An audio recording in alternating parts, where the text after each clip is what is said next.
This is the annual 2023 Redmond Economic Development, or REDI's annual luncheon. So thank you, all of you guys, for joining us.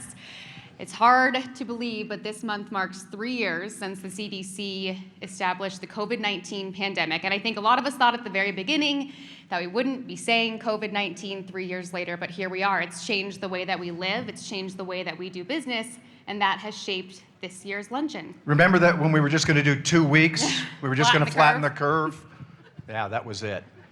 Pretty amazing. We emptied our building, sent all the salespeople home, sent all the photographers home to work from home, and we never actually had to do the anchor from your living room thing, but it was a pretty empty building, and somehow we got through it. It was pretty amazing.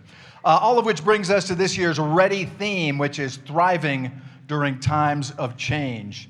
Everybody from executives down to frontline employees have had to adapt or perish, right? And have had to do it at a rapid pace. And today we're going to learn some new techniques, we hope, to help us navigate our responses and help us handle change when it comes at us, and comes at us fast like it has in the last 3 years. And learn to embrace it with resilience so that we can thrive in it. And throughout the program today, we're going to be recognizing the sponsors who have been so generous to support this effort and contribute to the success of this event. And we're going to begin with a sponsor message from Central Oregon Community College. Hang on a second. There you go. Got your back. Lori Chesley is here. Great to see you again. And here is that sponsor's message. Greetings, persons of quality. Welcome to the 2023 REDI Annual Luncheon. This year, COCC celebrates the 25th anniversary of our Redmond campus.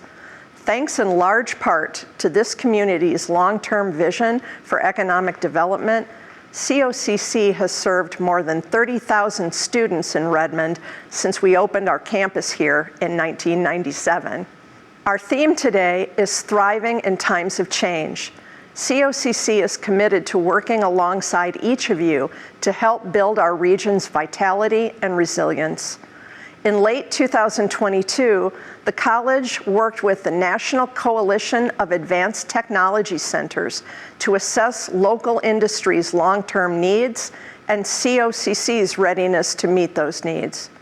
Moving forward, we're redoubling our efforts to be responsive to local employers and to support student success through high school, apprenticeship, professional development, certificate, and degree program opportunities. Thank you all for being here today. And a big thanks to COCC for all they do for the community. You can do a lot there on that campus. The last time I was there, I was shooting a story on dodgeball because they had dodgeball nights. And so I got to get out and play with the young folks and get hit with dodgeballs. It was fabulous. We're going to pivot now for a moment. Anybody still cringe at that word, the pivot thing? Because we have been doing a lot of pivots in the last 3 years, enough to make us dizzy. I know REDI Board President Steve Bettis has a few words he'd like to share with us this morning. Steve? No? Oh, there he is. Steve snuck up on me. You could just take this if you want. Great. Thank you. Hey, look, it's great to see you all. There's a lot of familiar faces out there. A lot of you come to this every year. We truly appreciate it. We're really looking forward to today's keynote speaker and the subject. I think myself included, we're tired of talking about the last 3 years. We want to put it behind us and move forward. So I think that's really important for us. I'd like to recognize some folks in the crowd. As you know, the REDI board is a volunteer board, so we volunteer our time. They work very hard. The luncheon you're at's a great example. So if you're a REDI board member or a former REDI board member, would you please stand and be recognized?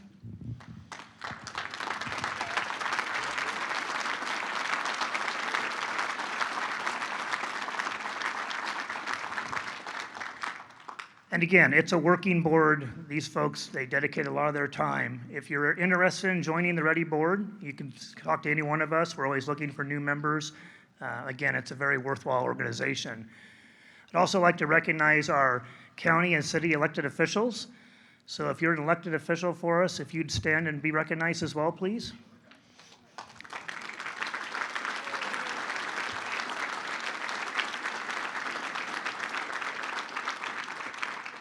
The REDI board, we get a lot of support from these people. Some of them sit on our board, a lot of them come to our meetings. So again, it's not just they're here to get a lunch. They work with us. It's a very important part of our community. So it's very nice that we recognize them and what they've done for us. Then last, I'd like to introduce one of our title sponsors, Summit Bank. My name is Jill Cummings, and I am the Central Oregon Market Manager for Summit Bank. Welcome, and thank you for coming to the REDI Annual Luncheon. REDI's efforts to attract businesses and jobs ensures that Redmond continues to be the vibrant community that thrives. And here at Summit Bank, we are committed to being the premier business bank for Central Oregon.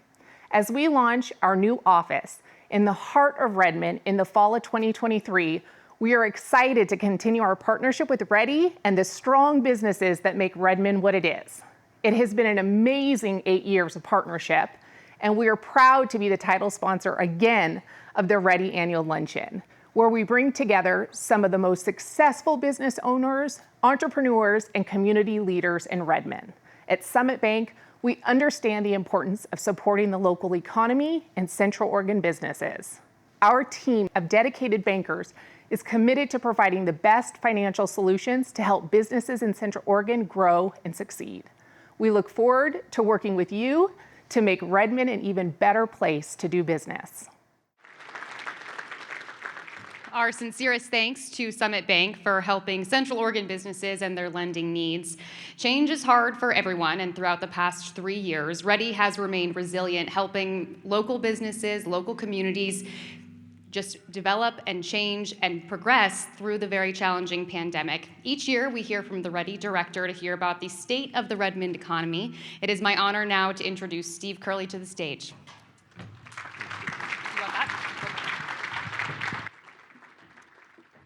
Good morning. It's great to see everyone here today, and thank you for coming. Let's get my bearings here. So I'm honored to be able to talk a little bit about what's been happening here in Redmond and looking forward. But before I get into that, I would like to give a thank you to our presenting sponsors, Matt Chancellor, the team at Pacific Power, Zach Bass from the Redmond Airport, and Scott Carlson from Hooker Creek. Thank you so much for being our presenting sponsors for this event.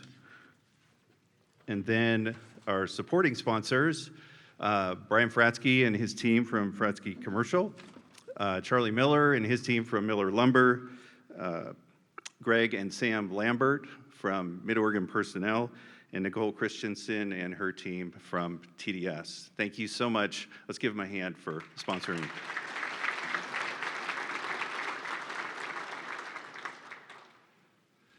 So I thought I would just take a brief moment. A lot of people say, hey, what does REDI do anyway? You know, I know you do great stuff, and we see the results of that, but every 3 years we put together a strategic plan, and I just thought I would touch on this briefly.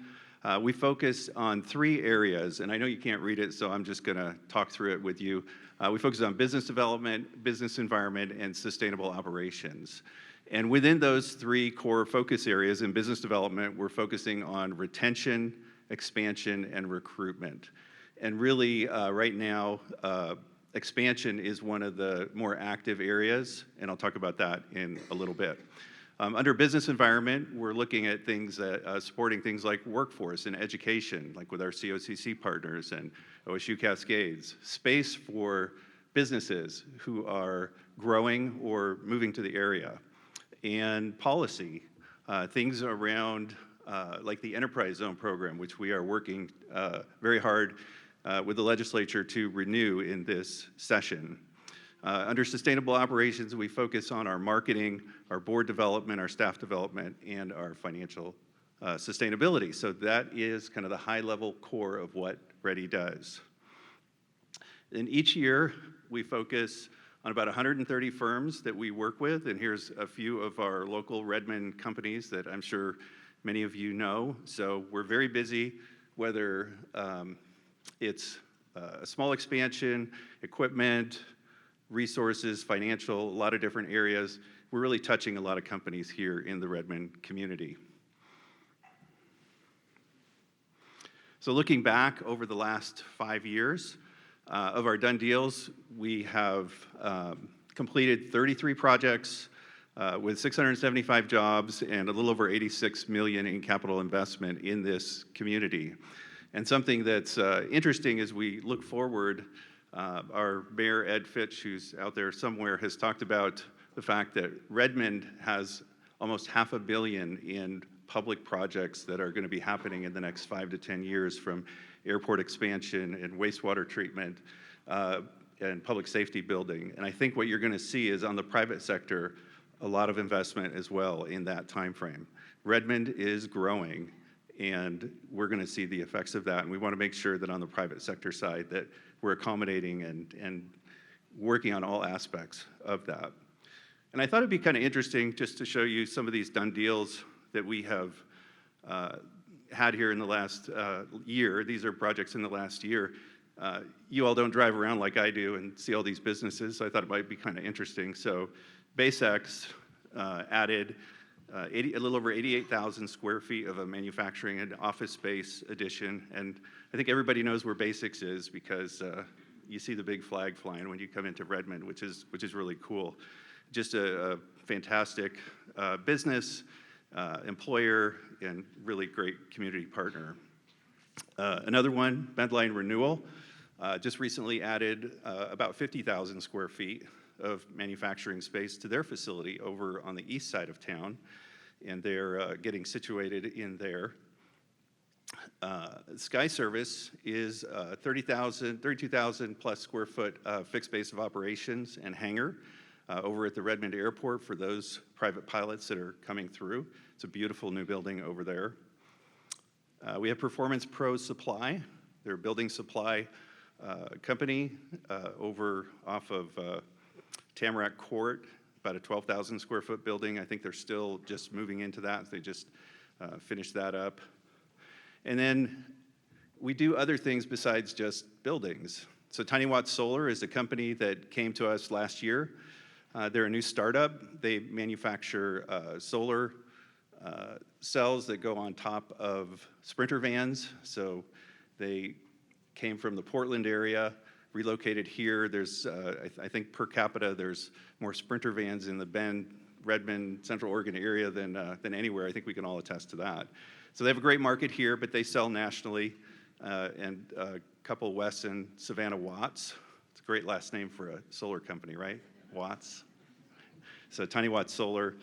And then a company that's been around a long time. They do pressure sensitive labels, and they added new equipment, to their business in the last year. So all different kinds of projects that we see coming through the door, and I thought you might just be interested to learn a little bit more about each of them. So what's the future look like? So in our pending projects list, we've got a little over 30 projects, potentially up to 3,000 jobs, and a little over 560 million in capital investment. And so some of those, just highlight Bridgemasters is a company that is building right now on the east side. Fantastic new facility.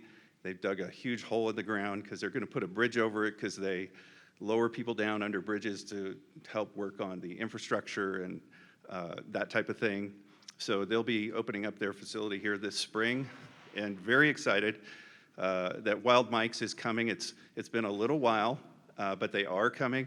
We're very grateful that they're a sponsor for our event, and we hope to see some ground moving here in the near future with Wild Mike's, but that's going to be a fantastic project for Redmond. So just go through just some of the stats here real quick.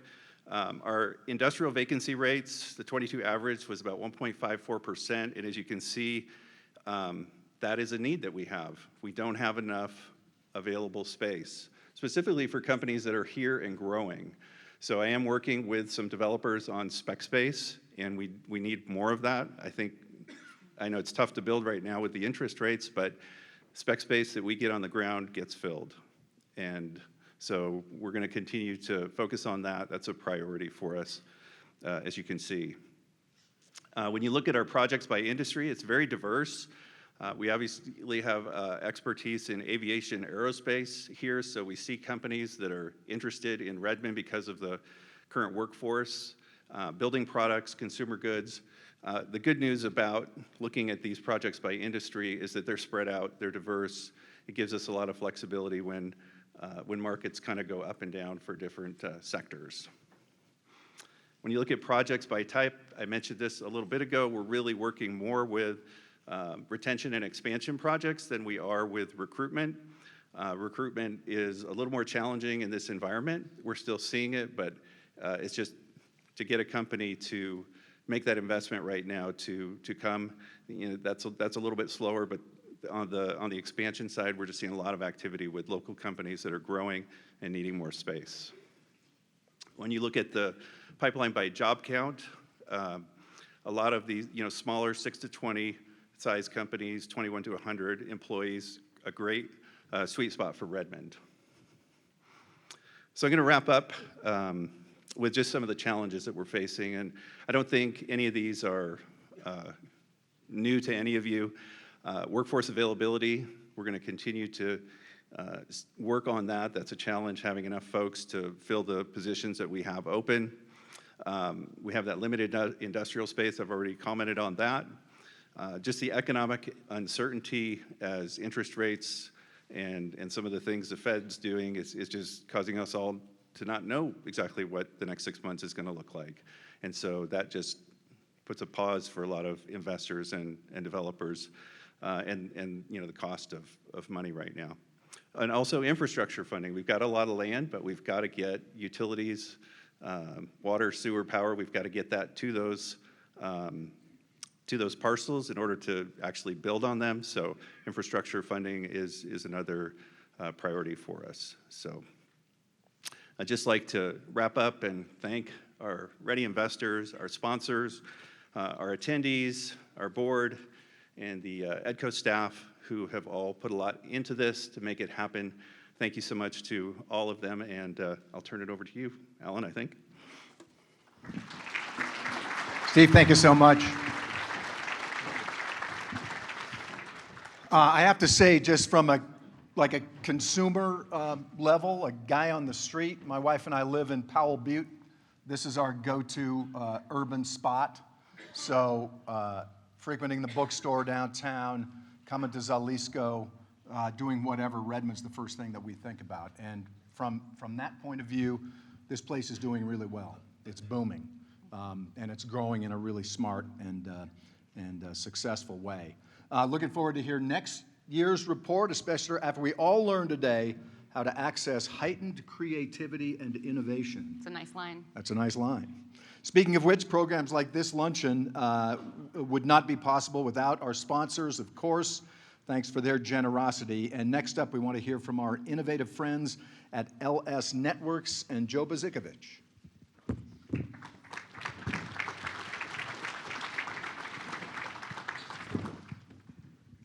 First of all, that's probably the best I've ever heard that name out of the gate right there, so hats off to you.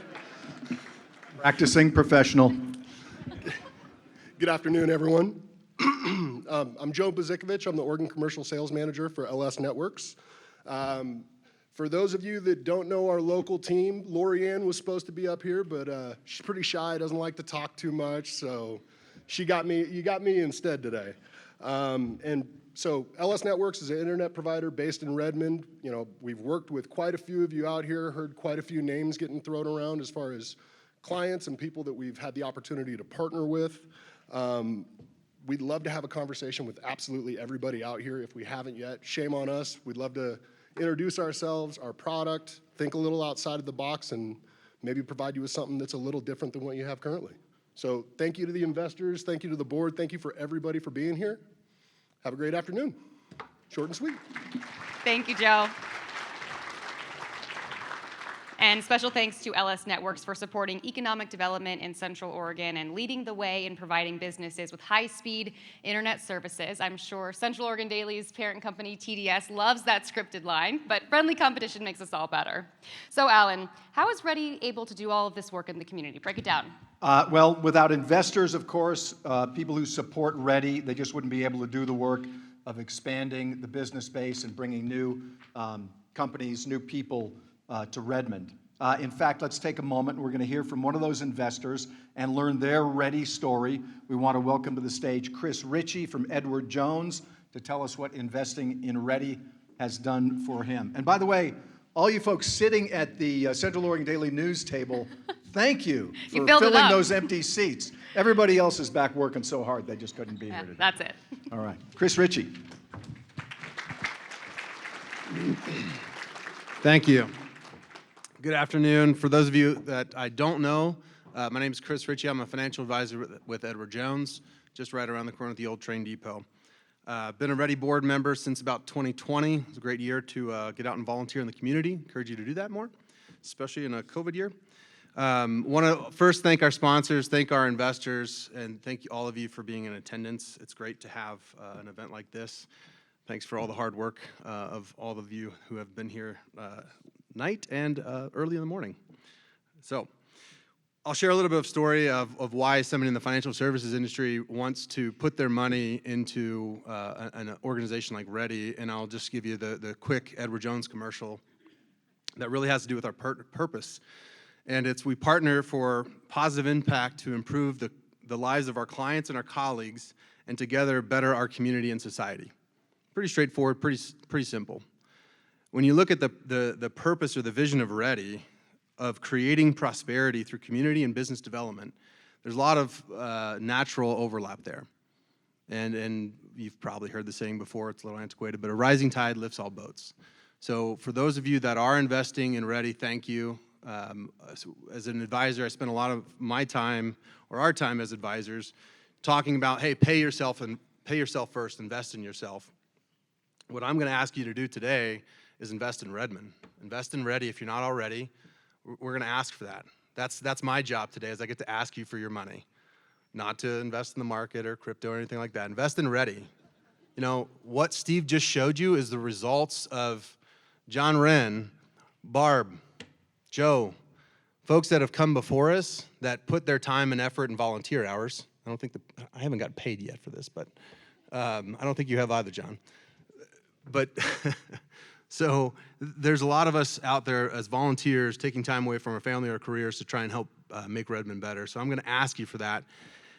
And if we can get the QR code, hopefully that pops up. There's a QR code, so get your phone out. You don't have to take a picture of me. Please don't. Not very photogenic. Take a picture of that. If it doesn't work for you and you're more old-fashioned like I am, I'm going to invite you out to April 5th at 4 p.m. at the Wayfair. Have a cocktail on us, okay? That's an invite. Can't text you all, I don't have your number. April 5th at 4 p.m., the Wayfair Hotel. We're going to talk to you about why REDI and why you should consider investing in REDI, because it's made a difference in my life personally, it's been in my life professionally, and I believe that it will continue to make an impact in the Redmond communities. Thank you.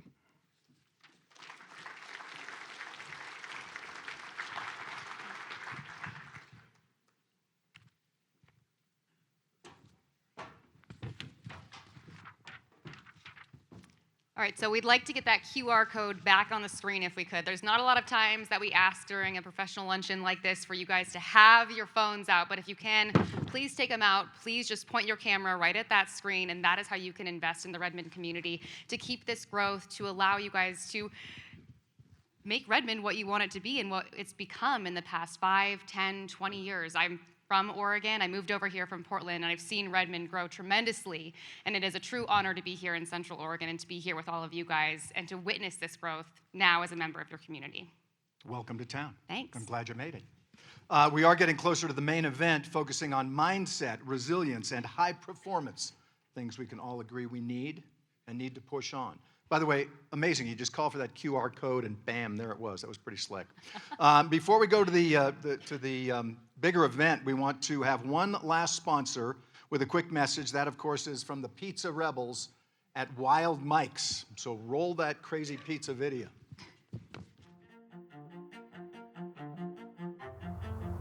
Welcome to Redmond, Oregon. Today I'm standing on what will soon be the new home of Wild Mike's Ultimate Pizza. At Wild Mike's, we believe there's only we. There's no top executives referred to as I, and there's no other associates referred to as them. In most other companies, them is a reference to the employees. On day one, when you come to work with Wild Mike's Ultimate Pizza, we make you an owner by granting you stock options in the company.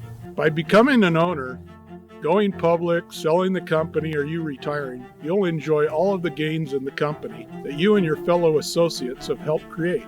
We are so grateful that you have chosen Wild Mike's as your career. Welcome to the future of Wild Mike's Ultimate Pizza. We sure have come a long way from 26th and Clinton.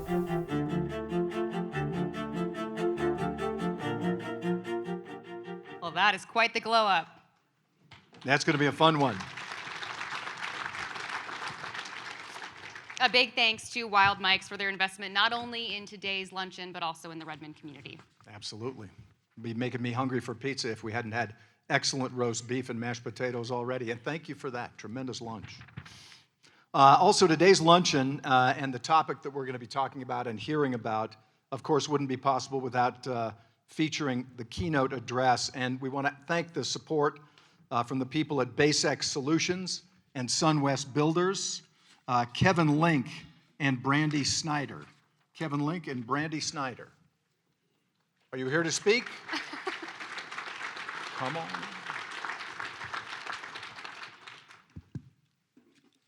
I'm guessing you're Kevin Link. I'll take that. Okay.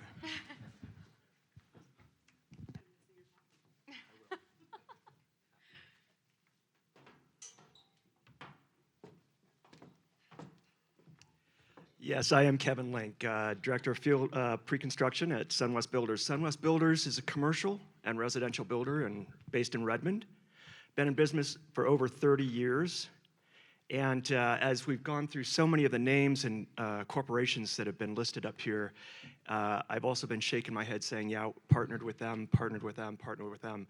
Want to say a great big thank you to those corporations that have chosen Redmond to be their home, their headquarters, to employ our friends and families and neighbors here, to make Redmond what a great community it is.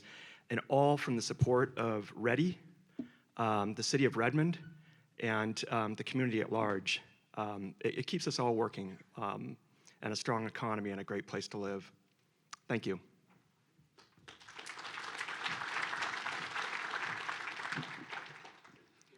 Basically, just very excited to be a keynote sponsor and partnering with SunWest Builders. It's not our first partnership. As you saw, our beautiful building that they built. So thank you again. Fantastic. Thank you for that. We're just about ready for the main event, the main address, and our speaker today is Vered Kogan, an award-winning speaker, trainer, certified high-performance coach. She has a passion for helping leaders and teams build their resilience capacity and create rapid change. Vered is the CEO of the Moment Institute, a leadership training and coaching organization.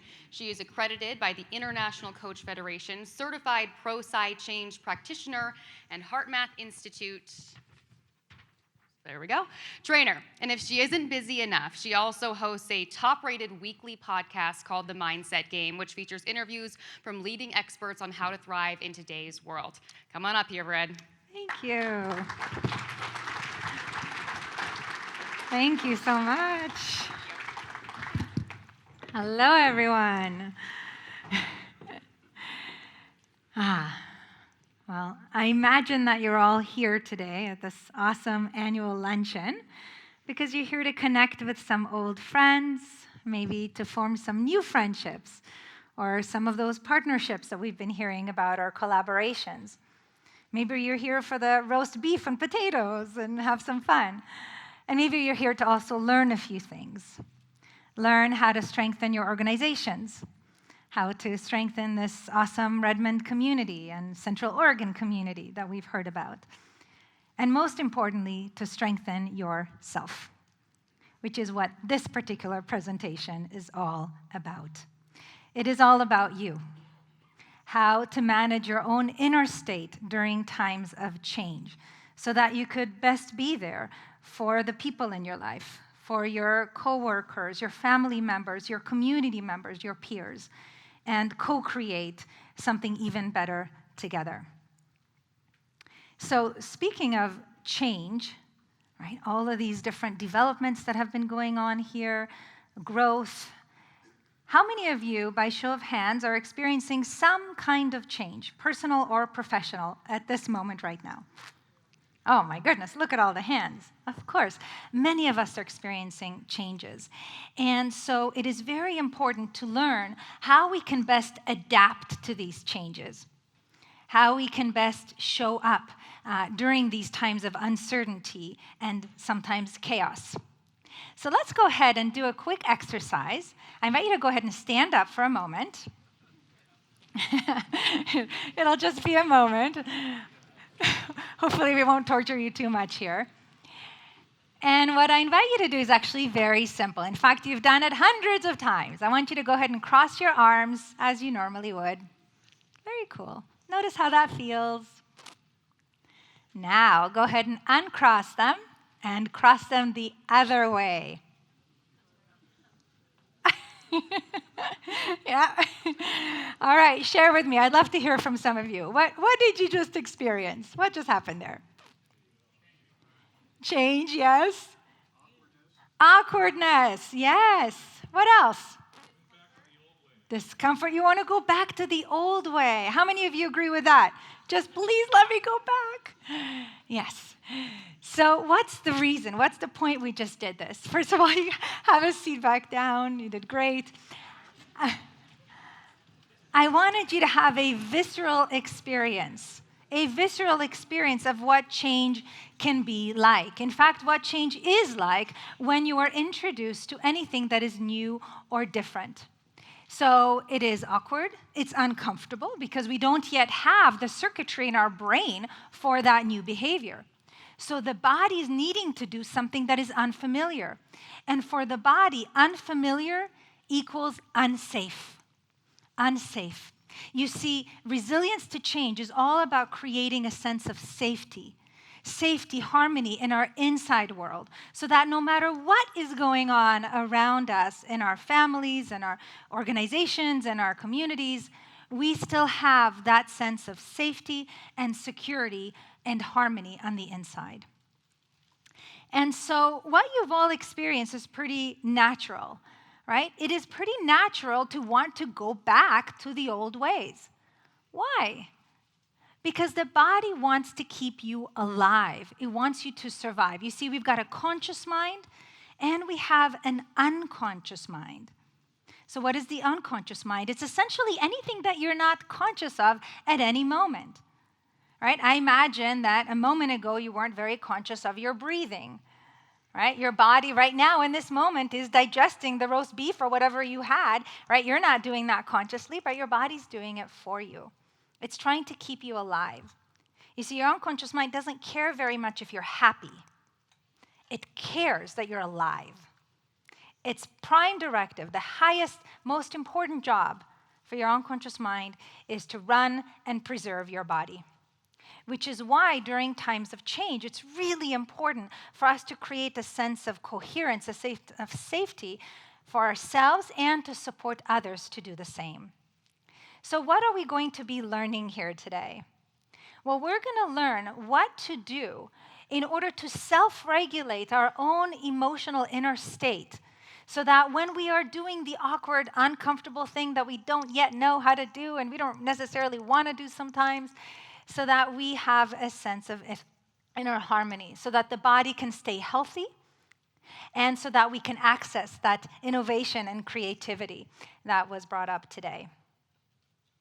So what we're going to be talking about are some things that might be a little out of the box for some of you that have not yet been trained on the power of emotions, the power of the body. Yet I assure you that everything that you are learning is anchored in research. So thank you for that lovely introduction. There were a lot of things that were said there. I've even had to flip the page. And the reason I say that is because what you're learning here today is based on research out of the Institute of Heart Math, which I'm a certified practitioner of, and many other different modalities for change. And if you want more research about what we're sharing here today, more about the neuroscience anything at all, feel free to email me. My contact information is in the folder. There's a little card there. When you flip it around, you'll see my email. Reach out to me, and I'm happy to share that with you because it's important that you get what you need. The other thing that's super cool that was mentioned is the podcast, because we only have a short amount of time together. Yet there are over 130 episodes in the Mindset Game podcast that are all about change. Many different modalities that I'm not able to share that you can get access to, conversations with experts on change, whether it's change management or individuals that are experts in the personal development arena. So I have some expertise, but please don't believe a word that I say. Don't believe me, because it wouldn't matter anyway. You see, all real learning is unconscious, it's behavioral. The only way to learn is to practice what we will be learning here today. Apply it in your life. I'll guide you exactly on how to do that. And then see for yourself whether what I share is true or not. Do we have a deal? Okay. Well, we'll first give you some incentives as to why. So let's go ahead and begin with a technique. It's called the Quick Coherence Technique. You all have a handout in your folder about this technique. And if you don't have a folder, there are some extras, and then also there are some extras of this handout. So you don't have to take notes. What I'd like you to do is to actually practice it, yes, to actually get an experience of it with me. As I said, a lot of research. In fact, this one technique has over 450 published, peer-reviewed research studies about it. Why? Because accessing a state of coherence, which this technique allows you to do in about a minute, is the state of optimal health and optimal performance, optimal creativity, optimal communication, optimal anything. Why? Because we're at our highest and best selves. This is research that's taught, of course, in many different kinds of organizations, including healthcare. Why? Because, like I said, this technique is very much about your health, but also anybody who's in the helping professions. Oftentimes what happens is that we access something called overcare. We care so much about the people in our organizations or our patients or clients that it actually hurts us, that we actually carry some of that weight and bring it home. And so we want to learn how to be able to let that go. And this technique allows you to release that stress from the body. So when you come home or when you go to bed at night, that energy is no longer in your body. We also teach it to first responders, because we want them to arrive on the scene, let's say, of an accident, right, being totally sharp, right, cognitively sharp, but also not in distress, right? So we want them feeling a sense of inner ease, but being able to be very sharp. We teach it to the military. Why? It's used to release PTSD. This is how powerful this stuff is. And when you practice it for about 6 weeks, you're seeing some research there from many top organizations that you're familiar with, like Cisco, Unilever, and so on. People reporting, employees reporting being tired, being exhausted, worried, anxious, annoyed. Anybody feel those emotions at all? Anybody? Of course, we all do. So practicing this technique in just a few weeks will allow you to soften that, and you're seeing that is even maintained 6 months. All right, now who's excited? Ah! All right, so this technique, like I said, very simple. Please don't allow the simplicity to fool you. Like I said, it's backed up by research, very powerful. There are 2 steps. That's it. You could teach it to a 5-year-old. All right, 2 steps. I'm going to teach the 2 steps, and then we're going to practice it. Later on, I'm going to give you some more of the research behind it. Step 1 is called heart-focused breathing. So what is heart-focused breathing? Like the name implies, we're focusing our attention in the area of the heart, and we're imagining that the breath is flowing in and out of our heart or chest area, breathing a little slower and a little deeper than usual. So why would we do that? Well, we do that because that allows the body to get physiologically into a state of balance. where the two branches of what's called your autonomic nervous system, which is that part of your body that does all those unconscious things I talked about, is able to be synchronized, right? Kind of like stress, relaxation, stress, relaxation. That is the state of optimal performance. We're not meant to be relaxed all day long, right? Like sitting on a beach, relaxed, and we're not meant to be stressed out all day long. The state of health is actually both. We need some stress, but not to carry it in the body. We need to feel it, get the learnings, and let it go like we're learning. So that is step number one. You're going to find a nice, comfortable rhythm, imagining breathing in and out of the heart. Then we're going to activate a positive feeling, a regenerative positive feeling, like appreciation or care for someone or something in your life. So why would we do that? Why would we care about positive emotions? Why isn't breathing enough? Here's why.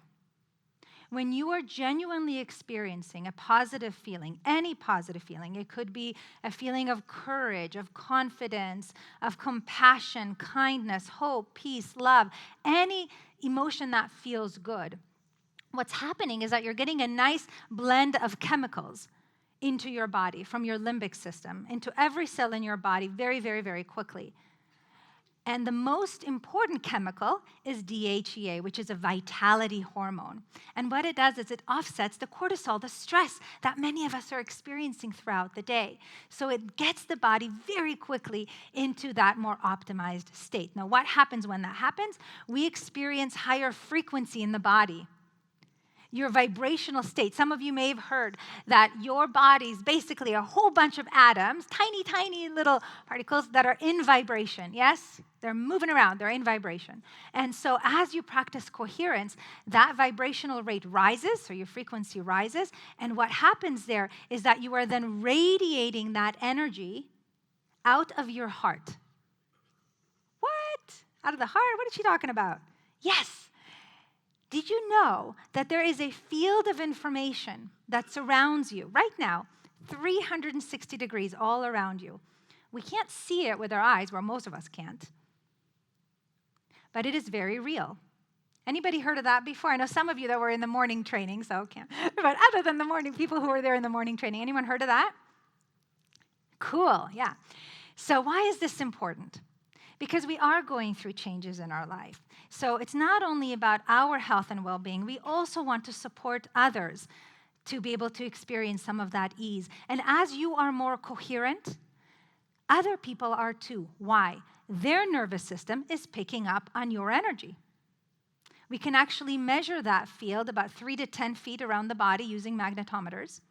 But we believe that that field is infinite. There are all kinds of research studies, like the Global Coherence Initiative, that shows us that that field around our body is infinite. We're connected like a spider's web, right? We're all connected. Some of you have heard that before. We actually have a lot of research to prove that that is absolutely true. How you feel impacts other people, whether you are conscious of it or they are conscious of it or not. So let's go ahead and do this together. I invite you to kind of put your pencils, folders down on the table. And we'll begin by having you first label how you are feeling in this moment right now. So I want you to go ahead and just kind of ask yourself, what am I feeling right now? Maybe you're feeling ease, and calm, relaxed. Maybe there is some worry or anxiety about something. Whatever it is, it's perfect. Just give it a name. We'll learn about why that's important soon. Awesome. Now go ahead and focus your attention in the area of your heart. Now it actually helps to take your physical hand and place it over your heart or chest area if you feel comfortable to do that. And go ahead and imagine that your breath is flowing in and out of your heart or chest area. Breathing a little slower and deeper than usual.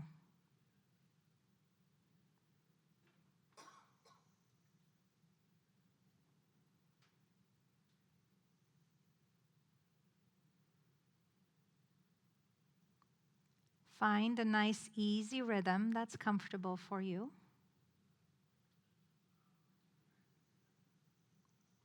And keep doing that as I talk.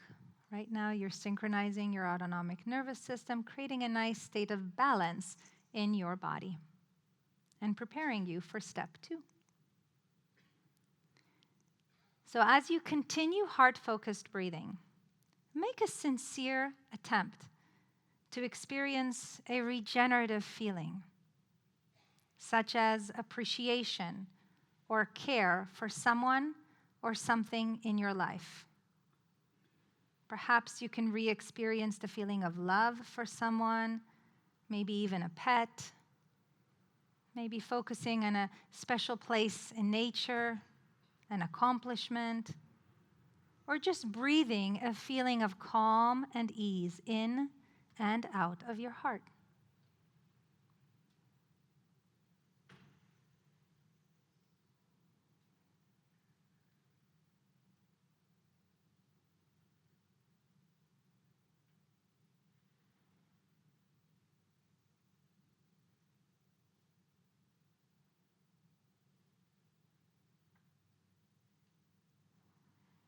And just begin to notice how you're feeling. What, if anything, has shifted in these couple of minutes? Very good. So how many of you, if you feel comfortable to share, were not able to access a heart feeling? Anyone here? Thank you. Thank you for raising your hand. And I asked that question because I'm one of those people that is a very analytical individual, very heady individual. When I first learned how to do this, I wasn't quite feeling the feelings. I was thinking the feelings. So I was thinking gratitude, right? I'm grateful for my 3 daughters, for my husband, for my dog, right? All these things. But I wasn't quite feeling it. So here's a little tip to help you to really feel it. Remember a time, a specific time, when you felt a regenerative feeling. So for example, for me, I was in Thailand last week. We just got back a couple of days ago with the family. And there was a moment where I was on the beach with my mom, who was traveling from Israel to be there with us. The rest of the family were out on canoes, and I got to bond with her and talk about my dad and all kinds of things. So that's a sweet moment. So if my imagination, after doing some heart-focused breathing, imagine being back there on the beach, feeling the sand under my toes, right? Feeling the air, notice, looking at the ocean, whatever that is, I can actually feel those same feelings, because my brain remembers how I felt. Did you know that your body has remembered every single event in your life and every single feeling that you've ever had? Yeah, your unconscious mind is like a recording device. That's why in hypnosis, I'm a board-certified hypnotherapist. We can go back to events that people consciously forget, but then in hypnosis, they go back and they have a very vivid memory, including the feeling. The body does hold that score. So the idea here is that when you do these 2 steps, these 2 pretty simple steps, and you can do them in under a minute, you can change your energy. You can change how you are feeling. And not only does it improve your health and your performance in that moment, it also helps others, like I said, because you're impacting others and you're building your resilience capacity. So how many of you believe that this is true? Like how you feel really makes a difference. And I don't just mean it like metaphorically. I mean like actually making a difference to the physical reality in your life. Anyone here believes that? Yeah, cool. We have a lot of research showing that. And I want you to have another experience. So what you're about to see is a 1-minute movie. And I have a job for you. Your job is to tune in to how you are feeling as you watch this movie, all right? Notice the emotions. Notice the body sensations. Just notice what you notice. Yes? All right. There we go.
So how many of you picked up on the caption?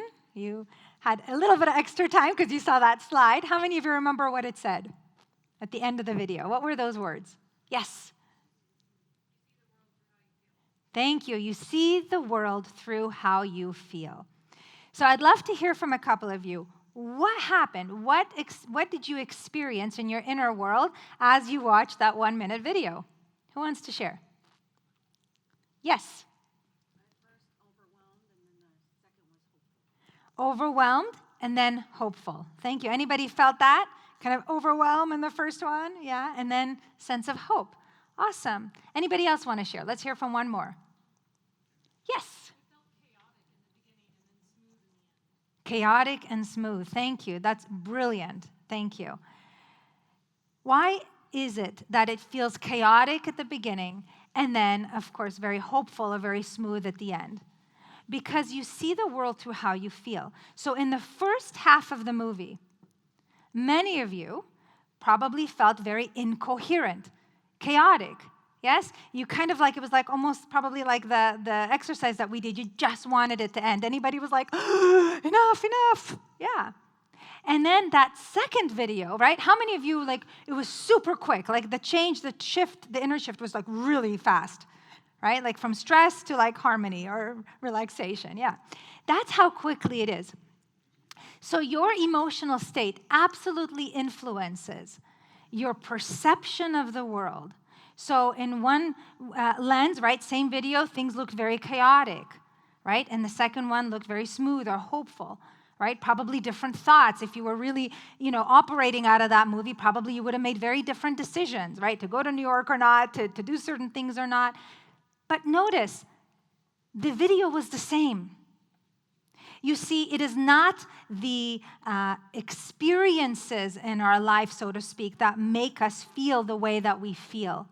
It's the story that we tell ourselves about those experiences, and that story is derived directly from your physiological state, from the blend of hormones that are going on in your body in that moment. Are you coherent or incoherent? When you are coherent, right, feeling ease or some positive emotion, you are more likely to see the glass half full. When you're incoherent, same thing, same people, same situation, same client, same spouse, same kids, same, traffic on the road, whatever that might be, might feel very differently. And you're going to make different decisions based on how you feel. So when we talk about emotions, there are essentially like two buckets of emotions: depleting and renewing. Notice I didn't say negative and positive. Why? Because there are no negative emotions. What? Yes, there are no negative emotions. You see, emotions are gifts. Emotions are gifts. When you are feeling an emotion, you are feeling it for a reason, because there's something for you to learn. There's some special gift. Right? So if I'm feeling a depleting emotion, an emotion that doesn't feel good, that drains my battery, right? Let's say an emotion like anger. I am actually feeling it because my unconscious mind has a message for me. It's like delivering a package for me. So what is the gift in anger? The gift in anger is boundaries. If I feel angry, little light bulb goes off. I need to express my boundaries, set my boundaries, reinforce my boundaries, yes, so that I can take better care of myself. If I feel fear, right, the gift of safety. Right? Hey, Vera, there's something that you need to do here to make yourself and others even safer. If I feel anxiety, anybody here feel anxiety sometimes? Yeah, very, very common during times of change, especially because we don't have that crystal ball. So what happens is anxiety is an emotion of the future. Think about it. We're anxious about something that hasn't even happened yet. Yeah, it's in the future. It hasn't even happened, yet we're anxious. Why? Right? It's kind of silly to think about it. But the reason is because your unconscious mind, wanting to protect you so much, it creates all these kind of holographic images in your mind of all the bad stuff that could possibly happen. And then what happens is that the body then experiences that as tension. Right? The unconscious mind actually limits the blood supply to certain parts in the body because it doesn't know if you'll be safe. So every emotion comes bearing a beautiful gift. But unless we pause and really acknowledge the feeling, label it, see it, we're not able to get that gift. So renewing emotions, right, flip side of the coin, are ones that feel good. They're pleasant, right? So anything that you had in mind, for example, when we did the technique earlier, whether you were feeling love or kindness or compassion or gratitude, that sends a different blend of neurochemicals into your body. Now, why is that important? It's important because not only for your decision-making creativity, number one, it's important for your health. This presentation could have been called Be Healthy. That's it. Because number one, this is about your health. Because your body parts are able to work together and you're able to heal much more quickly. But in addition to that, better memory, live longer, right? Better concentration, better focus, all that good stuff. Yeah? That all has to do with your emotional state. And now, back to the flip side of the coin, when you're experiencing a negative emotion, or what many of us would call a negative emotion, an emotion that depletes your battery, an emotion that doesn't feel good, what happens is that it actually creates chaos in the actual body. The organs are not communicating with each other. All your body parts are not having the conversation it needs to have. And so what happens is the body lowers in frequency, and that's when we create disease. So there's a lot more about the mind-body connection that is outside of the scope of this presentation, but if you're curious to learn about that, I've got multiple episodes in the podcast with experts, trauma experts, all kinds of physicians. I interviewed a gentleman who, it was launched about 3 weeks ago, Dr. Jeffrey Rediger, who has studied spontaneous remissions for about 20 years. And what he learned in his research, he's a Harvard-trained psychiatrist. He's head of one of the largest psychiatric clinics in the country. He also has a Master of Divinity from Princeton. What he shared is that one of the key pillars for people to be able to heal themselves and also, of course, avoid disease, prevent disease, is this resilience. It's coherence. It's the ability to manage stress. That's how people were able to heal themselves. That, and of course, changing some of the beliefs that created the condition in the first place. So the idea here is that many of us experience depleting emotions throughout the day, but we're numb to them. We're not even conscious, right? We go around sending our emails, driving around, right? Cooking dinner, picking up our laundry, right? Whatever it is, and we're not even conscious that all this chaos is going on inside of us. And so we want to become more conscious because all of those small little stressors, they do accumulate. They do accumulate, and that does impact our health.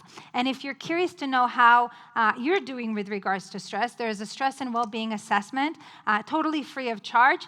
Just send me an email. Happy to send that to you. I can have somebody from my team even take 15, 20 minutes and debrief it with you. Again, no charge, just for you to understand what areas of your life need a little bit more help. A little bit more resilience, and of course, giving you some additional tools to be able to do that. So what you're seeing here is a graph of heart rate over time.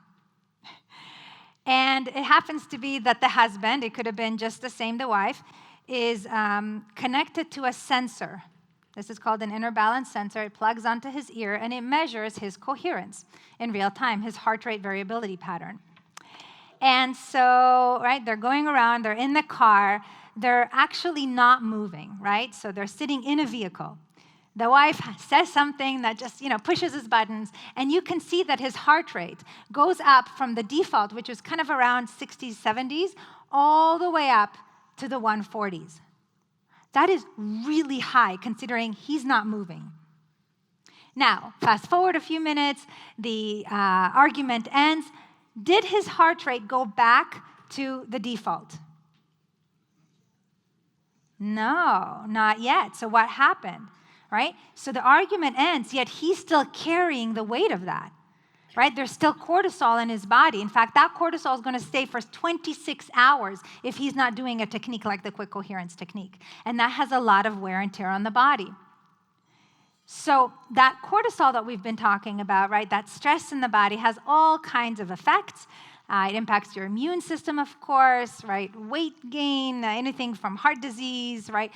So many things, right? Stress is no surprise these days that it's impacting people. But what might be a surprise to you is that a lot of the stress is unconscious. You may not feel stressed out, but yet the body may be experiencing the stress. You're just numb to it because you're so busy. So why is that important? You're going to learn how to label emotions and to release them, right? Why? Because if we don't release them, the energy stays in the body. So just like we've said, we want to release them so that we don't experience any health issues, because 60 to 80% of doctor visits are stress related. Right? We all know this, but that number is still really high. And a lot of experts now believe it's upwards of 95%. It's because of stress. And yet only 3 people are getting what you're getting today. So I really honor you for showing up to this presentation to learn how you can be even healthier and thrive during times of change, because that stress is a state of incoherence. So what is that incoherence? It's where your head brain and your heart brain, and yes, I'm calling your heart a brain because it actually is. There's a whole very complex neural network around your heart and also around your gut. Did you know that? You actually have 3 brains that work together, but they also work completely separate of one another, 3 intelligence centers. So your head and your heart aren't working together. So when you're experiencing a negative emotion, whether you're conscious of it or not, you're neurologically inhibited. It's called cortical inhibition, from accessing the right decision, the right response to a situation, right? Again, it also depletes your battery. Anybody feel like that guy in there? Yeah, so, and that makes change even rougher, right? Even more difficult. And, there are a lot of changes here, right? We got to hear about some of those, whether it's the infrastructure stuff, housing stuff, maybe it's about personnel, as was mentioned. I heard childcare is an issue here. Economic expansion, right? REDI, has done a lot of things. There's a lot of rapid growth. For some of your organizations, maybe with recession, inflation, maybe there's a lot of fear. People are not investing as much, so maybe it's the opposite. The idea here, and homelessness, all kinds of issues. The idea here is that because we don't have that crystal ball to know when things are going to play out the way that we want, how long it's going to take for the economy to turn around, whatever that might be, the body's experiencing uncertainty. And when there's uncertainty, red blinking lights for the body, caution, caution, caution, proceed with caution, which is why we experience a lot of emotions. And some of us just stay paralyzed. So what does that mean? Some of you may have some changes that you want to implement in your life, but it's like one step forward, one step back, one step forward, one step back, never really going anywhere. Why? It's like the head is saying, let's do this. This is a good idea. And then the heart is saying, I don't know. And then the head is saying, come on, let's do it. And the body's going, I don't know. So that also impacts our performance. Those of you that were there for the change management presentation this morning, we talked about productivity, employee productivity, our own productivity during times of change, because when we're incoherent, productivity does dip. So I do want to show you the typical change curve. The typical change curve. So what you're seeing here is a graph of productivity over time. And this is what happens when we experience anything that is new or different in our life. So you can see that the curve starts off with, if it's a change that we are not expecting, some denial, some confusion, right? That chaos that we were talking about, that the body's feeling. It's like the rug was pulled from under our feet, and we don't quite have our new grounding just yet. So what do we do in those situations? Do many of us go and meditate, go sit in nature, right? Get coherent again? Some of us do. How many of you are consciously taking actions to be more resilient, to manage your emotional state? Very cool. I see a few hands. Excellent. So after today, you have a simple tool to be able to do that very, very quickly and very effectively. So because many of us don't do that, what do we do? Right? Because there's a lot of chaos and uncertainty in the body. What we do is we go externally, yes? So we try to hold on to whatever amount of uncertainty we can. So we try to control people, we try to control situations, right? We get very angry and defensive and frustrated and irritated with people. We blame people. Does that help? Not really, right? Maybe it'll make us feel better in the moment, but it doesn't actually help. It doesn't actually allow the body to experience the ease that it needs to experience in order to embrace the change, in order for us to adapt to the change and ultimately thrive as a result of it. So because it doesn't work, we dip further. Our morale dips, right? Our productivity dips into sadness, depression, despair. If some of you have been there, or you know somebody who's been there, then you know it's not a good feeling. And this is the number one reason that change programs fail, personal or professional change. It's because of our human resistance to change. It's because we don't pay enough attention to those thoughts and emotions. So I did pull one slide from the change management training for those of you who were not there, so you see the same curve through an organizational lens. So what you're seeing here is, again, productivity over time, but you're seeing that as productivity goes down, resistance goes up, right? It's the inverse. So the more resistance, the less productive people are. You are, right, when you're resistant. So the moment that a change is announced, or even a rumor of a change starts to, kind of trickle out a little bit, productivity starts to dip. Why? Because of that chaos in the body. You've all experienced it. Right? We don't know what we're doing. It's awkward, right? We want to go back to the old ways. And then, right, what happens is we get into a little bit of worry and uncertainty. And if we either have support from our leaders or we ourselves, self-leadership, right, practice coherence, manage our own state, then and only then can we begin to see the upward side of the curve, where we experience still some fear and uncertainty, but less so, right? We're beginning to make the unfamiliar patterns more familiar, right? The unfamiliar situations, environments more familiar. And as we do that again and again and again, that awkward, unfamiliar thing, it starts to begin to be more familiar, more comfortable, more safe.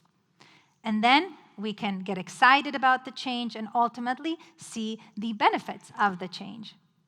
So it's all about coherence. It's all about coherence. But before we can even choose to practice a technique like the quick coherence technique in the moment, we need to become conscious of our emotions, yes? Like, how could I know that I'm feeling stressed unless I pause and I'm actually labeling it? Because I might just be too busy. So we must pause. We must pause to label what is actually going on in our inner world. And that creates that choice point. So if I pause for a moment, like you did at the beginning of the presentation, and I ask myself, what am I feeling right now? Is it a depleting emotion or a renewing emotion? Is there a lot of intensity or is it lower intensity? Maybe I'll even give it a name. I'm feeling sad. I'm feeling concerned. I'm feeling hopeful. I'm feeling whatever it is that I'm feeling. That creates a choice point. Because if I'm conscious of the fact that, let's say, I have some anxiety going on about something, then I can pause, do some heart-focused breathing, activate a regenerative emotion, get my body coherent again, send a different, smoother signal up to my head brain that allows me to respond to that situation in the highest and best way. Yet many of us are very uncomfortable labeling our emotions, especially the heavy-duty ones, like shame, regret, guilt, resentment, betrayal, abandonment, and the list can go on and on and on. So I'm going to share a quick story now that will really illustrate this.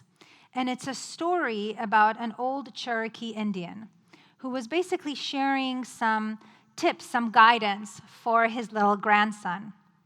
And he said to the boy, you know, there's this battle going on inside of me. And it's a battle between two wolves. One wolf represents kind of negative or depleting emotions, yes? So like fear, anger, sadness, right? Hurt, guilt, shame, doubt, right? All of these kinds of emotions that don't feel so good. And then there's also this lighter wolf that represents these regenerative feelings like compassion, hope, joy, happiness, peace, and so on. So, of course, little kid asks, Grandpa, who's going to win the battle? What do you think? Some of you may have heard this before. Who's going to win the battle? The one you feed the most. That's what I used to believe too. But it's actually not true. So let me explain. You actually want to feed them both. So I've had a lot of experience in working, studying and working with trauma, releasing some pretty major PTSD, helping clients with all kinds of things. And what I know to be absolutely true is that you need to feed all the wolves inside of you. So let's talk about that. If I only feed the light one, right? Positive emotions, positive feelings, look at the bright side of things. What's the silver lining? Then what is actually happening? Is my dark wolf going away? No. No, it gets stored in the body. We've already said this. It actually gets stored as an energy ball in the body.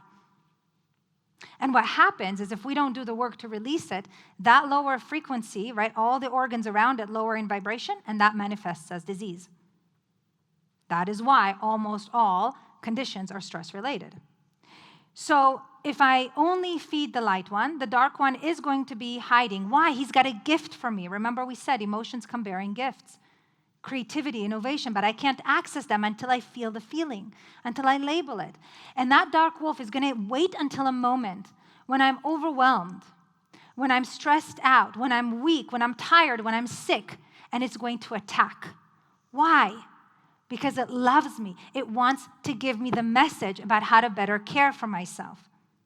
So if I ignore it, if I don't pause to label my feelings, then I will never get the memo. And the universe will need to continuously create, my unconscious mind will need to continuously create more events that will make me feel that way so that I finally get the message and wake up. So if I acknowledge all of my emotions, that dark wolf will feel accepted, he will feel seen, and he will be able to give me the wisdom. But many of us don't know that because we haven't been trained, and we didn't have a technique like the quick coherence technique to know how to shift our state once we label. But you now do. Yet many people hide, repress, right, reject, right? Let me just not look at that. Let's focus on the happy stuff, right? But again, that doesn't work. So when we kind of ask ourselves or sometimes others, how are you doing? What's the typical answer, right? I'm fine, I'm good, things are great. Maybe stress, but not really going to the level of usually emotions, right? How often do we hear a coworker or somebody saying, you know, I'm actually depressed? Yet many of us are experiencing it. That's what research is showing. So we need to feed them both. That's when we'll get the gifts. So how do we feed them both? Let's go back to what we've already learned and anchor it even more. We want to pause to label how we feel. So I invite you from this point on to set a reminder. There are also all kinds of apps. I'll mention one of them in a moment, to actually just pause for a second and just say, hey, what am I feeling right now? Is it renewing or depleting, right? Is it intense or is it kind of more mild? Just even go that far. If you want, give it a name, even better. Notice what's happening in the body. Am I feeling tension? Am I feeling some vibration, some stress, some pain? What is going on? Just labeling the emotions. This is what we see in fMRIs. Just labeling your emotions in the moment already deactivates the kind of more intense charge. Allowing more energy to go to your prefrontal cortex, which is your kind of higher analytical, more executive mind, to be able to make better decisions. So the app that I recommend is called the Mood Meter, M-O-O-D, the Mood Meter, M-E-T-E-R. It costs 99 cents. It was created by the head of the Yale Center for Emotional Intelligence, and it will allow you in the moment to label how you feel using this kind of color grid. You'll see it's pretty simple, but it's a quick way to be able to just tune inward. So I asked you earlier, how many of you do some stuff to build your resilience capacity? I'd love to just very quickly hear from a couple of you. What do you do to build your resilience, to manage your emotions? Yes? Climbing, awesome, very good. Physical exercise. Anybody else?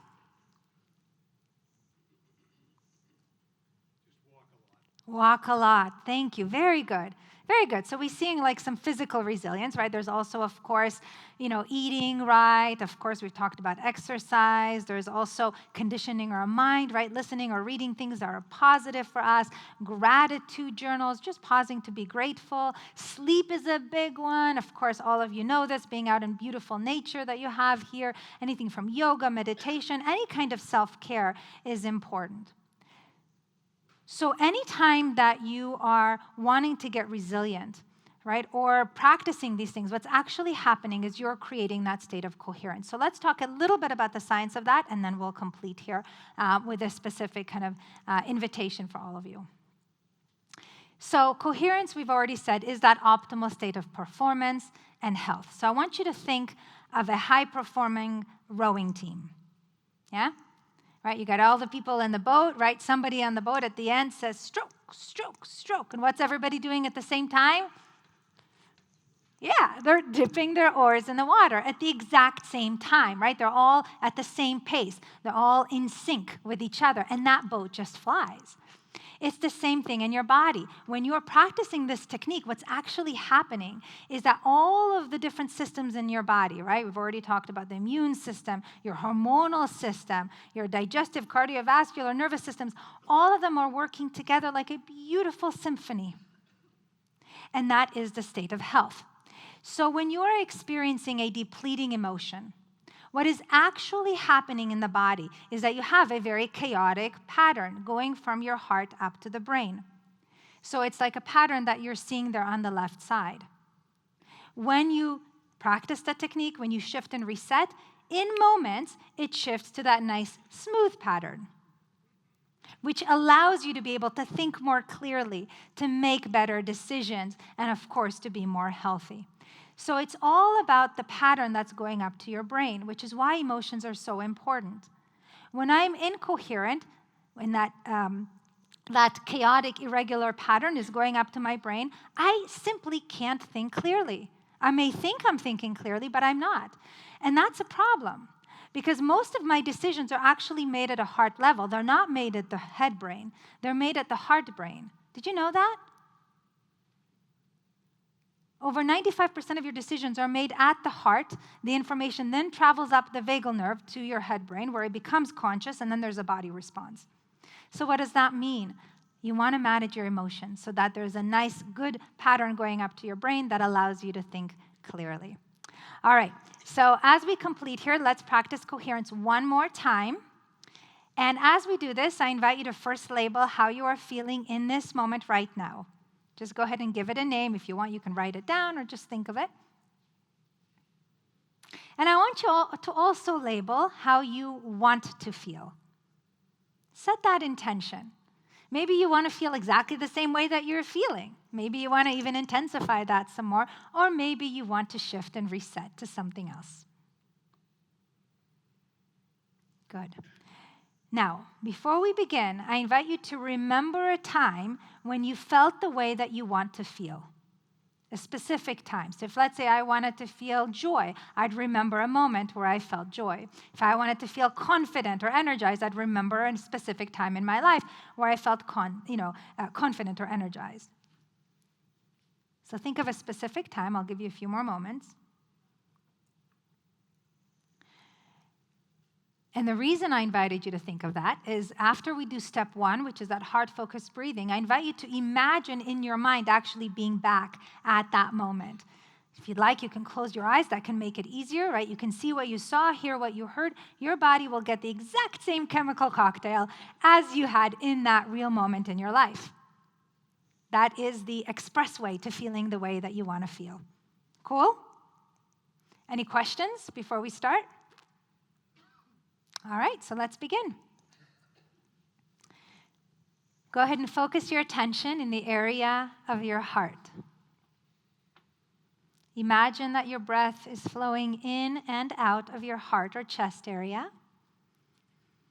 breathing a little slower and deeper than usual.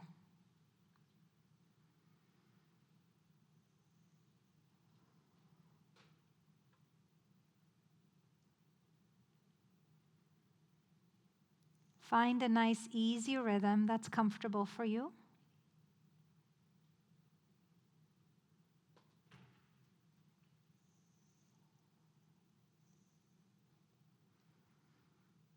Now make a sincere attempt to experience a regenerative feeling, such as appreciation or care for someone or something in your life.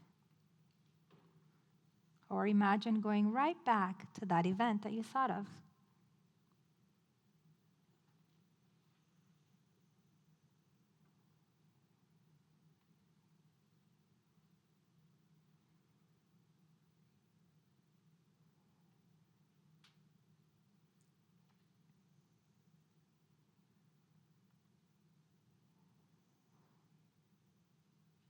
And just begin to notice how you're feeling.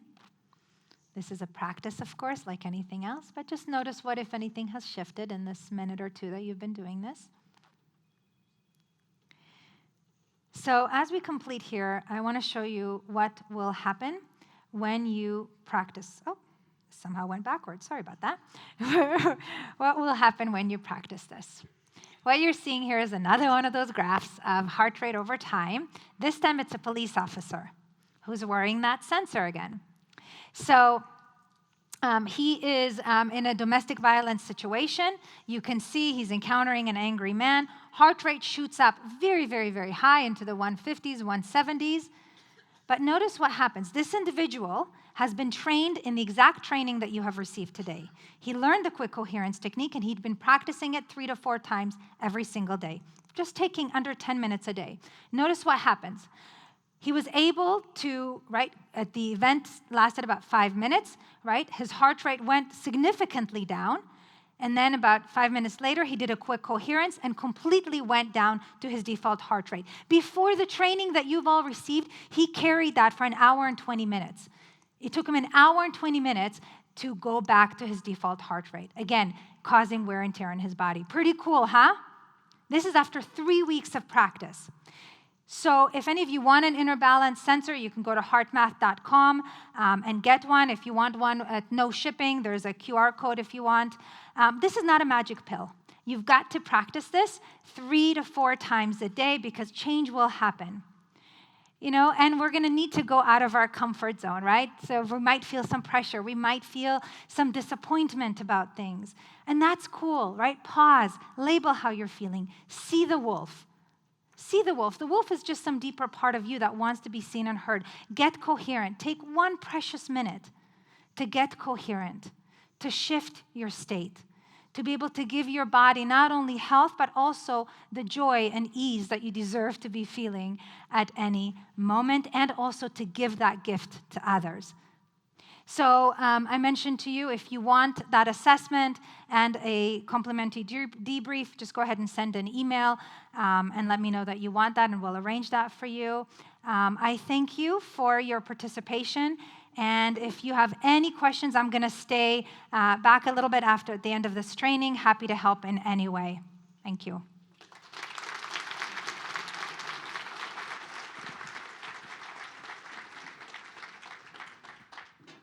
I think you can stay up here because we might get a couple questions. I love it. Yes. Thank you so much, Ed, for everything, for that insightful presentation. And thanks to everyone here for participating in that. I know it's not always easy. It's a little intimidating, but especially for those people who raised their hands, answered your questions. A little bit of a reverse now. We're going to ask you guys, if you have any questions for Ed, we have time for just a few. Please raise your hand. We have some roaming microphones, and we'll bring them over to you so you can ask. Anyone? There we go, over there. I think we have a microphone coming your way. One moment, John. One moment. Oh, we'll Hold scream. on. I love it. Hold on, John. 1 second. All right. Thanks, Matt. Question. This practice is a lot like meditation. Can you talk about the interface of meditation and this sort of preparation? Great question. So meditation is there to activate what we call the parasympathetic branch of your autonomic nervous system. So again, autonomic nervous system, ANS, that is that part of your body that is running your body unconsciously. Yes, that's digesting your food, breathing you as you sleep, and so on and so forth. It has 2 branches, parasympathetic, which is the kind of rest and digest relaxation response, and the sympathetic, which is the stress response. All right? So what meditation does, most meditations, it activates what we call the parasympathetic branch of the autonomic nervous system, allowing your body to feel more ease, to feel more relaxed. Coherence is different. Coherence is synchronization. So let me use a metaphor. So think of a car. You've got the gas pedal and you've got the brake pedal. So sympathetic is like the gas pedal, right? Go, go, go, right? The stress response. Parasympathetic is like the brake pedal. Slow down. So the state of coherence, research has shown, is not to always be in parasympathetic in the relaxation response. It's actually to have a synchronization, a balance between relaxation and stress. So that is why coherence is different than meditation. Yeah. Does that answer the question? Yeah. All right, anyone else have a question?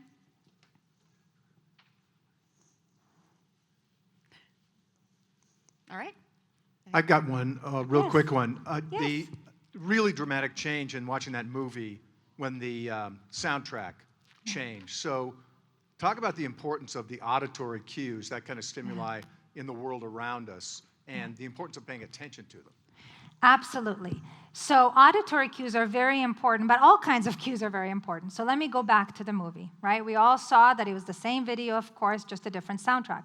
That soundtrack was very purposeful to induce certain emotions, right? Because we're here in a training, right? We don't want to really stress you out with real life stuff, right? So we wanted to induce kind of in a safe way for you to feel some tension, right? Some of that stress, and also some of that relaxation or hopefulness or smoothness, if you will.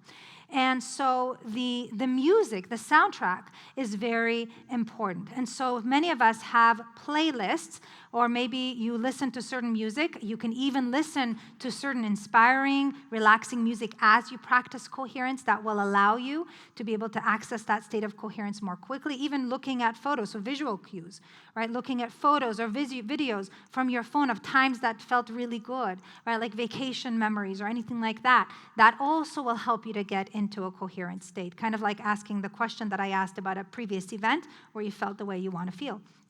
So yes, we can utilize our different senses in order to access a state of coherence. There are many doors to do that, but really at the end of the day, it is about feeling a positive regenerative feeling. So when you are feeling a positive feeling, that allows you to essentially be in that second half of the movie, to be able to perceive things in that lighter, more positive way. And when you do that, then you can imagine possibilities. You're giving your unconscious mind permission to imagine or visualize what could happen, right? So that no matter what is going on, right, not only are you in the moment shifting your state, but you're allowing your mind to consider possibilities, right? Innovation, creativity, and allowing energy to enter in through your heart to be able to make better decisions. So does that answer your question? Yes. Yeah, I even have one of the podcast episodes is with a woman named Susan Drum, who wrote a New York Times best-selling book called The Leader's Playlist, where she talks about how different music, different playlists, and she actually has different playlists, to feel certain feelings. So if I want to feel confident, guess what? I might find a song that makes me feel confident. And I would do that as I'm breathing in and out of my heart and activating a state of confidence because my body's already primed for that. Yeah. Love it. Thank you. One more round of applause for Fred. Thank you. Also, a reminder that you have handouts on your table if you want to take some of these notes with you from that Vered's presented here. And also remember the podcast, which is Mindset Game. Is that correct? Mindset Game. So if you go to the mindsetgame.com, or if you search my name, Vered Kogan, on YouTube, you will see most of the episodes we have on video as well, if you prefer it that way. Great. Thank you, Vered. Let's go back up on All the right. catwalk. We're almost done here. Thank you, everyone. We just want to take a quick moment here to thank all of our sponsors, and there's a long list of them. Let's go. All right. You put your paper down. We'll share. Yeah. All right. So we want to share, first off, the title sponsors. We have Central Oregon Community College, LS Network, Summit Bank, and Wild Mike's Ultimate Pizza. Good stuff. SunWest Builders and BaseX Solutions. Thanks to Brandy and Kevin for being up on stage today.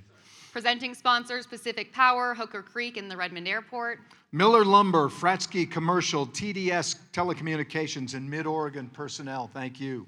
And for the venue, this is my first time at the fairgrounds. I know that I will certainly be back, so Deschutes County Fair and Expo for providing the venue today. And of course, a special thanks to, one more page flip, got it, The final round, Hand in Hand Productions, Flip Flop Sounds, Tim Park Photography, Bowtie Catering. Bowtie Catering, Saffron Grill. Last but not least, of course, Amber Wilson, Churchill Mortgage for brightening the table and stage decor that you see. And finally, Central Oregon Daily News. We thank you so much for allowing us to be involved in this event and this community. We hope to see you back here again next year. And you'll be back at the fairgrounds in August. Oh, I'll be back. I'll be Oh, here, yeah. that's for sure. Thank you, everyone, for joining us today. Have a wonderful rest of your day. Enjoy the sunshine. I think Alan wants to take a quick photo. Wait a minute, we're not done yet. And Alan, one other thing I wanted to mention, there are some fantastic little desserts on your table. Be sure to take those. They are absolutely amazing. I have already eaten mine. Excellent. Take the dessert with you. And hang on just a second, because we need the traditional selfie right up here. Everybody look at the upper left corner of the camera and say, go Redmond. Go Redmond! Thank you. Thanks for having us.